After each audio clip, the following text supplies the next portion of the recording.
नमस्कार दोस्तों, supreme court series के इस लेक्चर में आप सभी का स्वागत है। आज के वीडियो में हम लोग देखेंगे कि जजेज को उनके पद से कैसे हटाया जाता है। तो आइए शुरू करते हैं आज का वीडियो। सबसे पहले किसी भी जज को हटाने का ज़रूरत क्यों पड़ता है? तो सबसे पहला कारण हो सकता है इनकैपेसिटी। अगर कोई भी जज अपना काम करने में सक्षम नहीं है, वो इनकैपेबल हो जाता है, उनको काम करने का कैपेसिटी नहीं रहता है, तो उस बेसिस पर हम लोग उनको हटा सकते हैं। एक दूसरा जो कारण है वो है proved misbehaviour.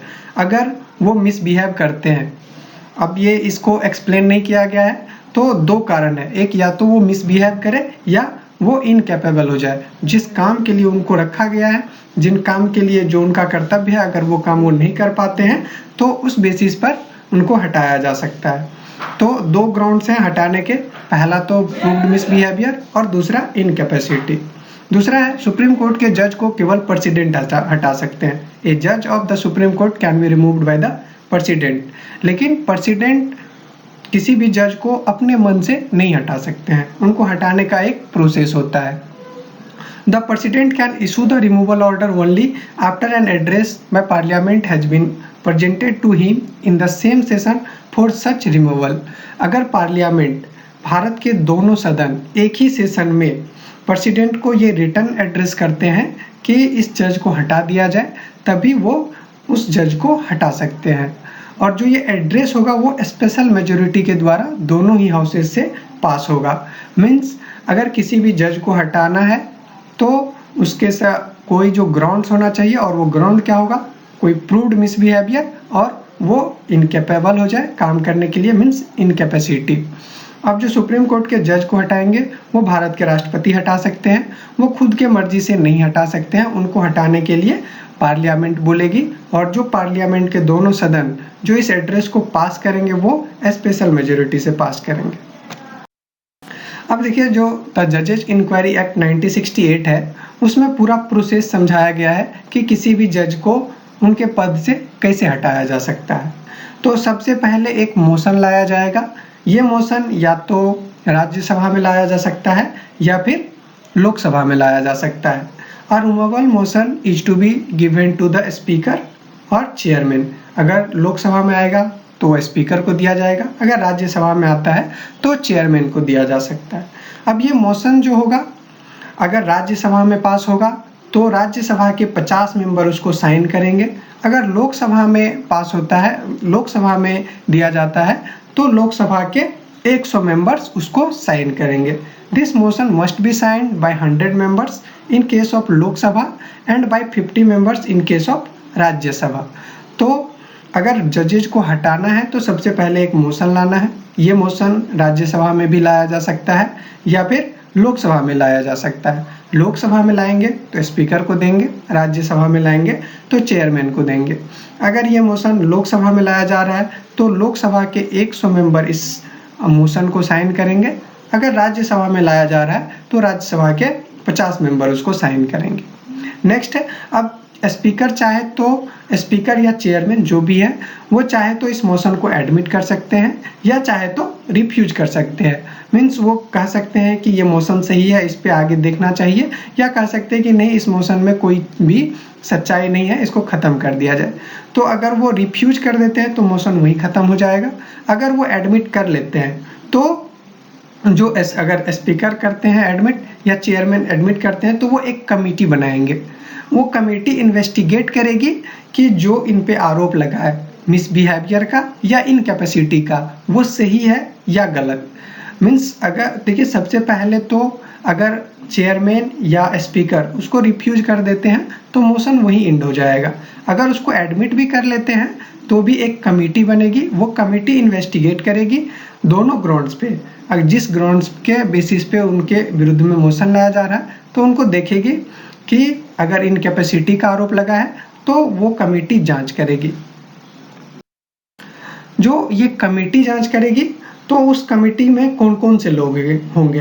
The committee include, सबसे पहला, द चीफ जस्टिस और अ जज of the supreme court. Supreme court के या तो एक जज होंगे या चीफ जस्टिस ऑफ इंडिया होंगे। और दूसरा मेंबर एक होगा a chief justice of A high court, और तीसरा एक मेंबर होगा अ डिस्टिंग्विश्ड ज्यूरिस्ट। तो देखिए, अगर लोकसभा या राज्यसभा के लोग चेयरमैन या स्पीकर अगर उस मोशन को एडमिट करते हैं तो वो एक कमेटी बनाएगी। कमेटी 3 मेंबर्स की होंगी। जो सबसे पहला मेंबर होंगे उसमें या तो चीफ जस्टिस ऑफ इंडिया हो सकते हैं या सुप्रीम कोर्ट का कोई और जज। दूसरा उसमें चीफ जस्टिस ऑफ किसी भी हाई कोर्ट का एक चीफ जस्टिस होंगे और तीसरा एक डिस्टिंग्विश्ड ज्यूरिस्ट होगा। तो इसमें ध्यान दीजिए कि जो भी होंगे वो कानून के बहुत ही बड़े जानकार होंगे, चाहे चीफ जस्टिस ऑफ इंडिया हो या सुप्रीम कोर्ट के जज हो या चीफ जस्टिस किसी हाई कोर्ट के हो। ये लोग बहुत ही ज़्यादा कानून के जानकार होते हैं, ऑब्वियसली तभी वो इस पद पर है। तो ये तीनों मिल करके उसको चेक करेंगे, उसके लिए इन्वेस्टिगेट करेंगे। तो अब देखिए, यहाँ से 2 हो सकता है, या तो उनको जो ये इन्वेस्टिगेशन है, इन्वेस्टिगेशन के बाद उसको पता चल जाता है कि जो ये उन पे आरोप लगे थे उस आरोप में ये गिल्टी है या नहीं है। अगर ये कमेटी बोलती है कि जज गिल्टी नहीं है तो फिर वो मोशन ख़त्म हो जाएगा। अगर वो बोलते हैं कि नहीं जज गिल्टी है तो फिर वो मोशन आगे बढ़ेगा और पार्लियामेंट फिर उसको कंसीडर करेगी।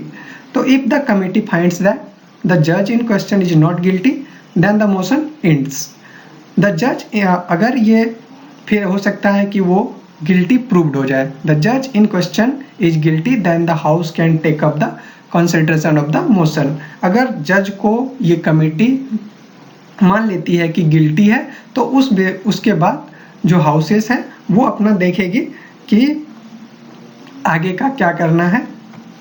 अब देखिए, जब ये दोनों हाउसेस में ये मोशन आएगी तो हाउसेस उस पर वोट करेगी और वोटिंग के बाद इस दोनों हाउसेस से जब ये स्पेशल मेजोरिटी से ये मोशन पास हो जाता है तो क्या होगा, after the motion is passed by each house of parliament by special majority and address is presented to the president for removal of the जज। अगर दोनों हाउसेस से ये मोशन पास हो जाता है तो एक एड्रेस किया जाएगा प्रेसिडेंट को कि इस जज को हटा दिया जाए। फाइनली इसके बाद the president passes an order removing the जज, और इसके बाद जो प्रेसिडेंट होंगे वो एक ऑर्डर पास करेंगे कि जज को इनके पद से हटा दिया जाए। तो इन शॉर्ट हम लोग क्या देखेंगे, सबसे पहले एक मोशन आएगा, स्पीकर को या चेयरमैन को दिया जाएगा, वो उस मेंबर के उस हाउस के हिसाब से कुछ मेंबर के द्वारा साइन किया जाएगा। अब स्पीकर या चेयरमैन उस मोशन को या तो एडमिट कर सकते हैं या रिफ्यूज कर सकते हैं। अगर वो एडमिट करते हैं तो एक कमेटी बनाएंगे। कमेटी में 3 मेंबर्स होंगे और तीनों ही 3 मेंबर में जो पहला होगा वो चीफ जस्टिस ऑफ इंडिया या सुप्रीम कोर्ट का कोई जज होगा, दूसरे मेंबर होंगे वो किसी भी हाई कोर्ट के जज होंगे और तीसरा एक कोई भी डिस्टिंग्विश्ड ज्यूरिस्ट हो सकते हैं। अब ये इन्वेस्टिगेट करेंगे जो उन पे आरोप लगे। अब वो आरोप में साबित हो सकते हैं कि जो उन पे आरोप लगा है वो सही है या गलत है।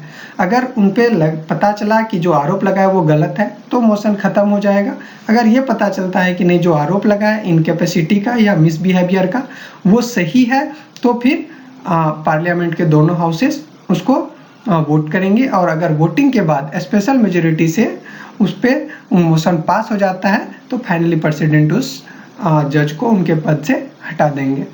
Thank you for listening.